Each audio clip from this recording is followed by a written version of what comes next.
Kagahapon regular session, no? Dahil regular session ng sangguniang panglungsod sa City of Baez. Atong kumusta kay nabalaan naman doon nga nahulog ta under state of calamity ang City of Baez mga igala tungod aning red striped soft scale insect, no?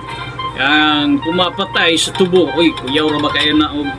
ang atong gikuyawan anin kung mugamay mga higala kining or mumahal ang ato ang asukal,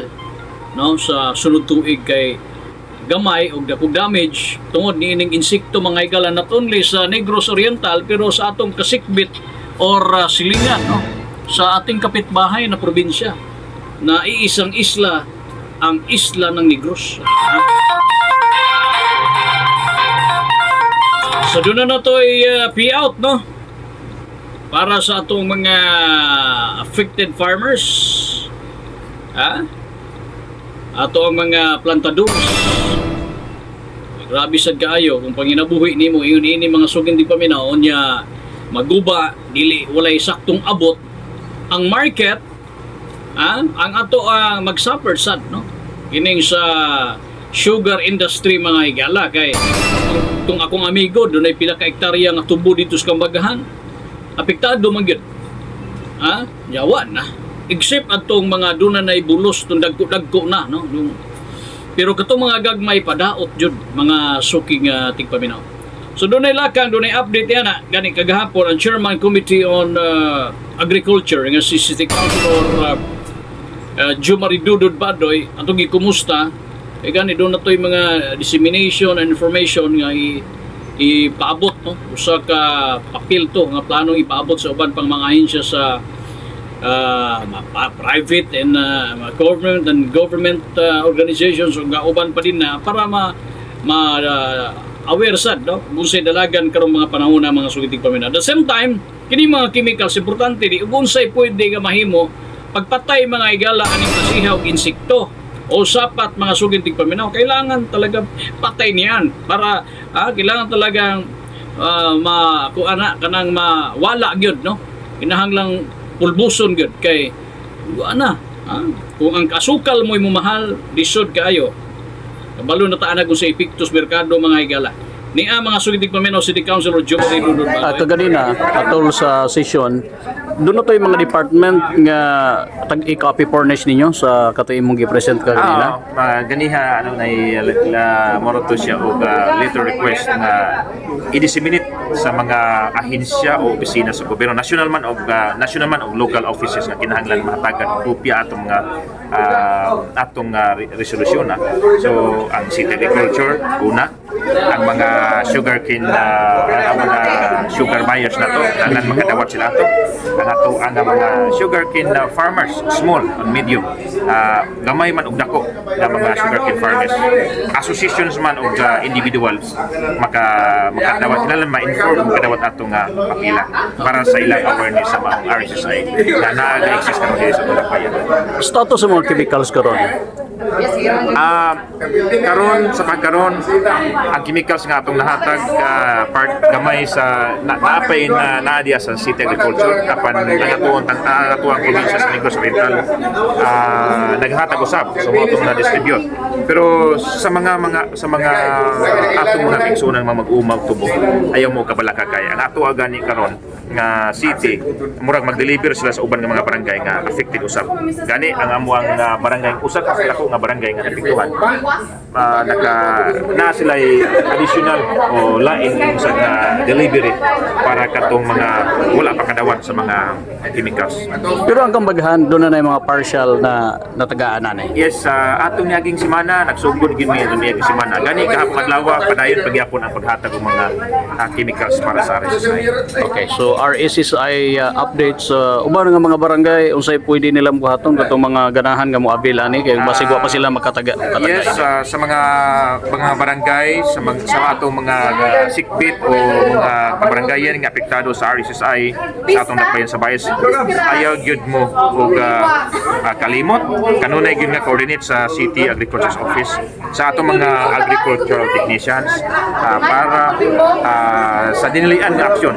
o matagaan o chemicals para malikayan ang pag-spread out ini. Si City Councilor Jumari Dudod Badoy. So dago kay tabang no. At least dunay gihimo no nga lakang mga higala ang atoang panggobyerno nga matabangan ang sektor sa kining atoang mga plantadores o sa atong mga farmers mga sugid tigpaminaw. Kay nakabalo na ta nga dihan dapita no mura man sad siya giigo so lain-lain gyud ang insekto mga higala dunay mga piste gyud nga lain-lain ang tirada kini karon tubo no lain-lain ni siya no tubo lain putong uban sa mais kani sa mais mga kuan sa dila ha mga usay ulod no uban pang mga pananom Panghinauta nga ma-eliminate ni ha mawala ni pag-abot sa panahon mga igala kay luoy sad no imagine mahal kaayo ang kining kuan inputs no pag pananom og tubo o niya dili sad matakdan tong uban nga wala pa so giklaro na to kaganina ni Konsehal Badoy nga katong mga affected na din ha katong mga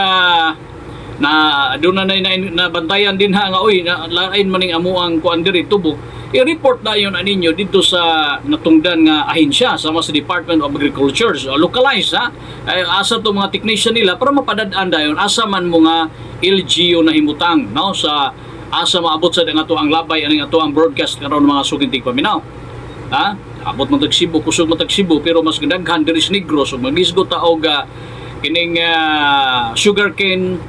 plantation mga higala ang basket man gyud ang Negros Island diri mas daghan man gyud no so diri dapita ug asa ta maabot ug doon na mo'y mabantay nga di maayo inform dayon ang inyong mga local na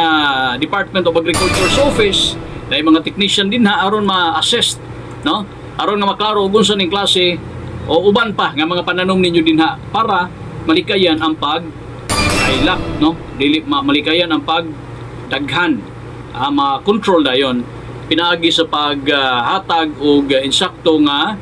tambal no sa to nga medisina sakto nga chemicals kay wa may problema ang budget pwede raman mo igo dayon ta og kining mo declare dayon og state of calamity gawas dayon ang budget o uban pa kaagi aron nga matabangan ang atong mga kaigsunan diha nga mga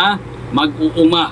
mga farmers mga planters aron nga malikayan ang paggamay sa supply nya daghan ang demand bumahal ang produkto o niya gamay ang supply diha ta mga daot mga higala dugang ka pobre dugang kalisod dugang na pud ang problema sa atong mga kaigsunan kay mahal naman pud kay gamay ang supply mga sugintig paminaw okay ASF issue kumusta wala na basig wala na daghan pa nga dungog na to no karong mga panahon na wala ra kay usa na sa gipas-an og problema sad sa atong mga kaigsunan although dunay mga pipila na ka mga lugar ang apektado niya na pero bantay lang gyud no tanaw ninyo nga alanganin ayaw sa ninyong pag-ihawa no pambitan unya wa na mo kaon no may penyo nang paangay ha o di ba report mo sa ato ang buhatan sa gobyerno naman di ang citybet para ma-clear kung ano ba talaga ang sanhi no talagang di kumakain dahil wala na pagkain or gilantan o unsa din na or kining African swine fever or ASF na malamang sa malamang yung isa sa mga inaayawan ng kadaghanan mga susunod delikado hurot-hurot gyud ang mga buhi nato diha. Okay, 31 minutos sa nakalabay sa alas 12.